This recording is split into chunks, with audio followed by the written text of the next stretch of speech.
Good morning students, how are you?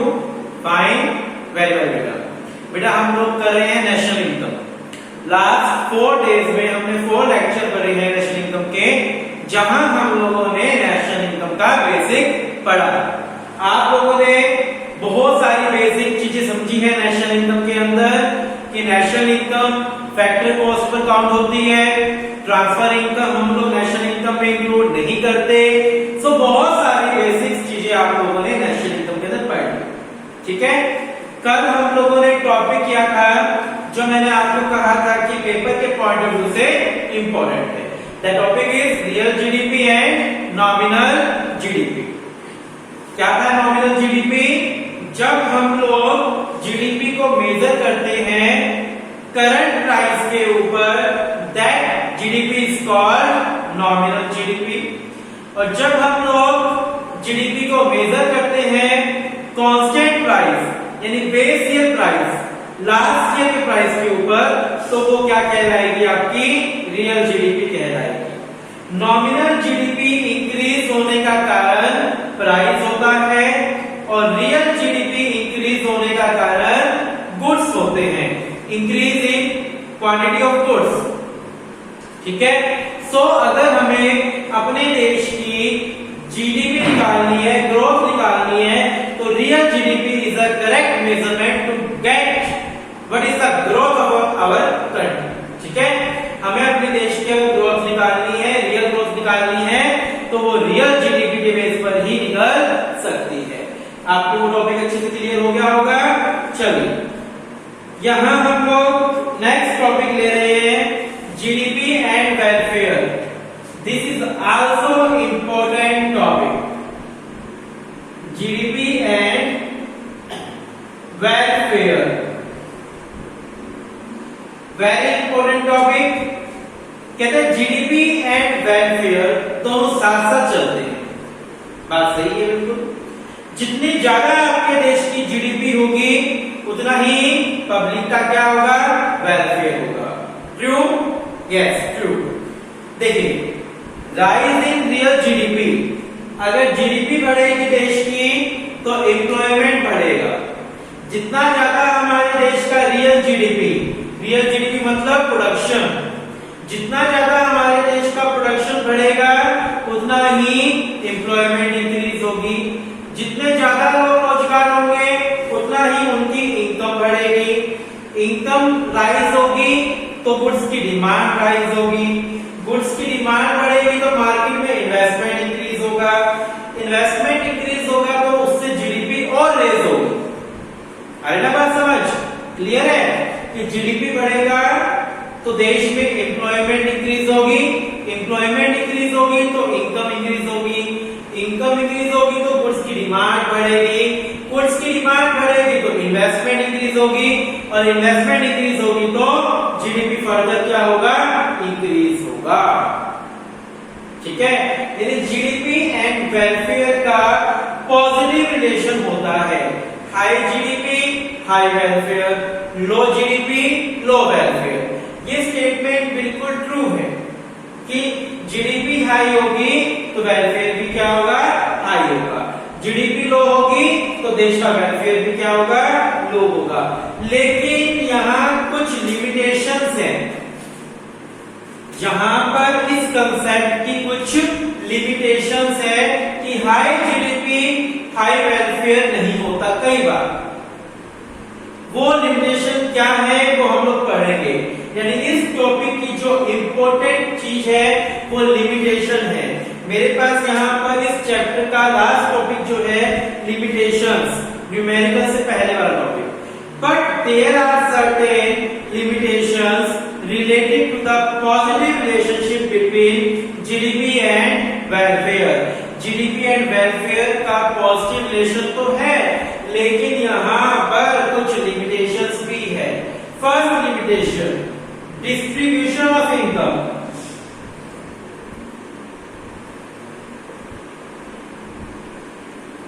First limitation, distribution of income. आपको ये बड़े ध्यान से करनी है। ठीक है, distribution of income.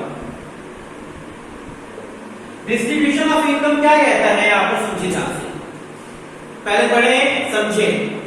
If distribution of income turns unequal, GDP growth fail to reflect a rise in social welfare. India is facing this situation as present.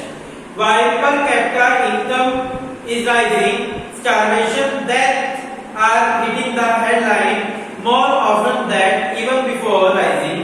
Distribution of income is become increasingly unequal. कहने का क्या मतलब है कि हमारे देश में income का डिस्ट्रीब्यूशन इक्वल नहीं होता। जो रिच लोग हैं वो और रिच होते जा रहे हैं, जो पुअर है वो लोग और पुअर होते जा रहे हैं। हमारी कंट्री में इनकम का डिस्ट्रीब्यूशन इक्वल नहीं है। जीडीपी हाई है, प्रोडक्शन हाई है, लेकिन वो सिर्फ किसके लिए है, रिच लोगों के लिए। जो पुअर पीपल है वो उनका वेलफेयर नहीं हो रहा।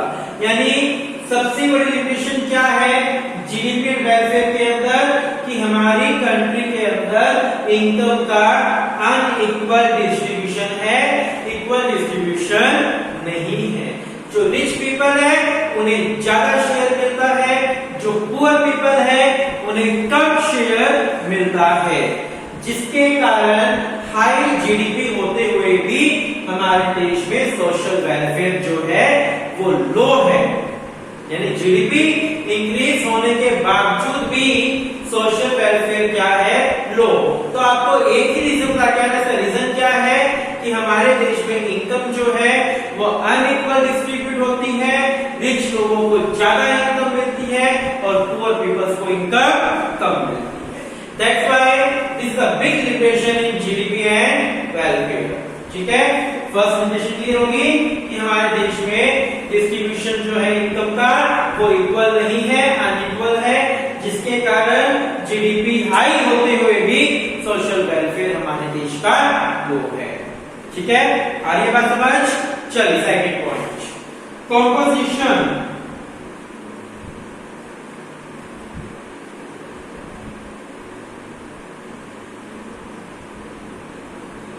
Composition of GDP. Composition of GDP may not be welfare oriented. हमारे देश का जीडीपी कॉम्पोजिशन, कॉम्पोजिशन होता है ग्रुप, भाई कौन कौन से ग्रुप्स आ रहे हैं। हमारे देश की जीडीपी कॉम्पोजिशन वेलफेयर ओरिएंटेड नहीं है। हमारे देश का जो जीडीपी कॉम्पोजिशन है, जीडीपी के लिए जो गुड्स हैं, जीडीपी के लिए जो हम लोग गुड्स ले रहे हैं, वो गुड्स हमारे देश के लिए वेलफेयर ओरिएंटेड नहीं है।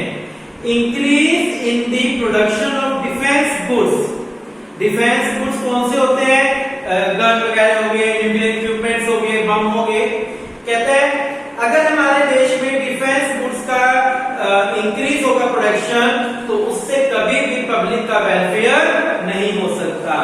Defence offers a peaceful environment in the country but it contribute to social welfare only indirectly. ठीक है, जो डिफेंस इक्विपमेंट है वो हमारे देश में पीसफुल एनवायरनमेंट क्रिएट करते हैं, लेकिन देश के वेलफेयर में उनका कोई योगदान नहीं होता। देखिए गन का जो न्यूक्लियर इक्विपमेंट्स है, बम है, विस्फोटक जितने भी मटेरियल है, इनका अगर यूज होगा तो नुकसान ही होगा, देश का वेलफेयर नहीं होगा। तो हमारे देश के कॉम्पोजिशन के अंदर, गुड्स के कॉम्पोजिशन के अंदर इन डिफेंस गुड्स का बहुत बड़ा हिस्सा है। ठीक है, इस कॉम्पोजिशन के अंदर जो डिफेंस गुड्स है उनका बहुत बड़ा शेयर है, और डिफेंस गुड्स से सिर्फ देश में पीसफुल एनवायरनमेंट क्रिएट हो सकता है, सोशल वेलफेयर कभी भी क्रिएट नहीं हो सकता। आपको दोनों लिमिटेशन क्लियर है बिल्कुल अच्छे से। फर्स्ट लिमिटेशन क्या थी, डिस्ट्रीब्यूशन ऑफ इनकम, कि हमारे देश में इनकम का डिस्ट्रीब्यूशन इक्वल नहीं है, अनइक्वल है। यानी हाई जीडीपी होगा तो उसका ज्यादा बेनिफिट पुअर पीपल को, रिच पीपल को मिलेगा, पुअर पीपल को उसका बेनिफिट नहीं मिलता। यानी जीडीपी हाई होते हुए भी सोशल वेलफेयर नहीं होता। सेकंड, कॉम्पोजिशन ऑफ जीडीपी, जो जीडीपी का कॉम्पोजिशन है, गुड्स का जो कॉम्पोजिशन है, ग्रुप है, उस कॉम्पोजिशन में डिफेंस गुड्स की क्वांटिटी ज्यादा है। डिफेंस गुड्स वो गुड्स होते हैं जिनसे सिर्फ पीसफुल एनवायरनमेंट क्रिएट हो सकता है, लेकिन जिनसे कभी भी सोशल वेलफेयर क्रिएट नहीं हो सकता। Got it? क्लियर दोनों पॉइंट? नोट करो।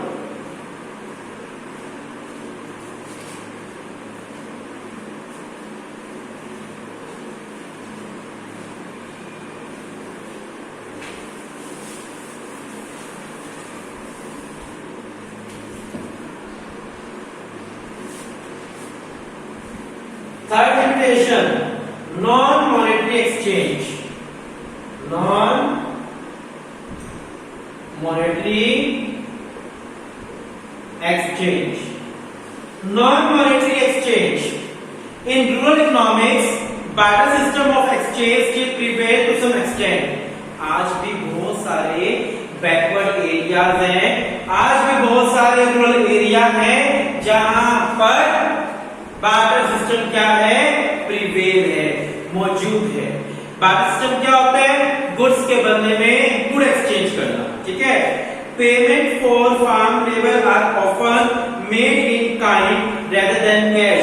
गांव में होता है ऐसा कि जो हमारे मान लो खेती के अंदर मजदूर होते हैं ना, हम उनको मनी ना देकर बदले में अनाज दे देते हैं, ठीक है ना। तो कह रहा है all such transaction remain unrecorded. इस तरह की ट्रांजैक्शन कभी भी रिकॉर्ड नहीं की जाती। This cause under estimation of GDP to the extent GDP remain under estimated, it remain an appropriation index of welfare. Very बिल्कुल सही बात बोल रहे बात कि ना आज भी बहुत जगह बार्टर सिस्टम को यूज किया जाता है। इसमें बैकवर्ड एरिया में ना जाकर जो गेहूं की कटाई होती है तो उसके जो लैंडलॉर्ड होता है वो जो मजदूर होते हैं उनसे डील करता है कि मैं तुम लोगों को कैश ना देकर उसके बदले में इतना अनाज दे दूंगा। अब वो अनाज जो दिया गया वो कहीं भी रिकॉर्ड में नहीं आया, देश की जीडीपी रिकॉर्ड में नहीं आया। सो ऐसी बहुत सारी ट्रांजैक्शंस होती हैं जो हमारे जीडीपी के अंदर रिकॉर्ड ही नहीं होती, यानी जो जीडीपी निकल कर आता है वो एग्जैक्ट जीडीपी नहीं होता। क्लियर बात? नॉन मॉनेटरी एक्सचेंज की बहुत सारी ट्रांजैक्शन ऐसी होती है जो नॉन मॉनेटरी होती है, गुड्स के बदले में गुड्स होता है, जिन्हें कहीं पर भी रिकॉर्ड नहीं किया जाता, जिसके कारण हमारा जीडीपी एग्जैक्ट नहीं आता, यानी जीडीपी इंडेक्स जो जीडीपी इंडेक्स है वो एग्जैक्ट नहीं होता। क्लियर है बात? बिल्कुल। चले आगे fourth point, last limitation, externalities. Last limitation क्या है? एक्सटर्नलिटीज। एक्सटर्नलिटीज क्या है? एक्सटर्नलिटीज। एक्सटर्नलिटीज क्या कहते हैं? यहां पर समझेंगे जरा। Externalities refer to good and bad impact of economic activity without paying the price या penalty for that. They are both positive and negative externalities. देखिए क्या होता है, बहुत सारे कुछ गुड और बैड इंपैक्ट होते हैं इकोनॉमिक के जो रिकॉर्ड नहीं होते। सुनते जैसे कैसे सुनेंगे, they are both positive and negative externalities. जो एक्सटर्नलिटीज होती है वो पॉजिटिव भी होती है और जो एक्सटर्नलिटीज होती है वो नेगेटिव भी होती है। सबसे पहले आप सुनो कि आपसे मैं पूछ ले कि एक्सटर्नलिटीज क्या होती है तो आप क्या कहेंगे? एक्सटर्नलिटीज जो होती है वो पॉजिटिव भी होती है और नेगेटिव। अब समझिए ध्यान से, पॉजिटिव एक्सटर्नलिटीज क्या होती है? Mister X maintain a beautiful garden and mister Y जो नेबर है एक्स का enjoy it adds to welfare of Mr. Y, but he does not pay for it. ठीक है, बात आई समझ? मैं इसको एक एग्जांपल और ले चलता हूँ। सपोज करो दो फ्रेंड है, बहुत अच्छे फ्रेंड है, राम और श्याम। राम और श्याम। श्याम के बेटे की शादी है और राम का एक बैंकेट हॉल है, ठीक है। राम का क्या है? Banquet hall. श्याम का सन है, श्याम के बेटे की शादी है। श्याम के बेटे की शादी करने के लिए उसने राम से उसका बैंकेट लिया, तो राम अपने दोस्त से रेंट नहीं लेगा, क्योंकि राम का बैंकेट है, राम ओनर है, तो राम अपने फ्रेंड श्याम से बैंकेट का चार्जेस नहीं लेगा। अगर यही राम किसी और को बेनिफिट देता तो उसे चार्जेस देता, राम की इनकम बनती और वो इनकम कहां जुड़ती? देश की नेशनल इनकम में। समझे बात को? तो ये पॉजिटिव एक्सटर्नलिटीज या पॉजिटिव एक्सटर्नलिटीज है कि राम ने शाम को बिना पैसे दिए अपना बेनिफिट दे दिया, लेकिन यहां पर हुआ क्या?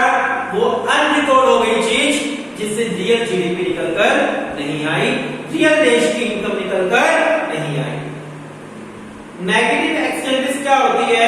For example, stubble burning by the farmer lead to air pollution, it cause a loss of social welfare, but most farmer do not pay the penalty, GDP fail to account for the impact of positive and negative externalities on social welfare.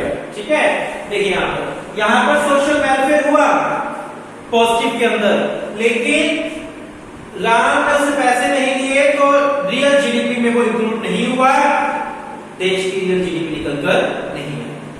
Negative externalities क्या होती है? Negative कहते हैं farmers जो है वो पराली जलाते हैं, ठीक है ना?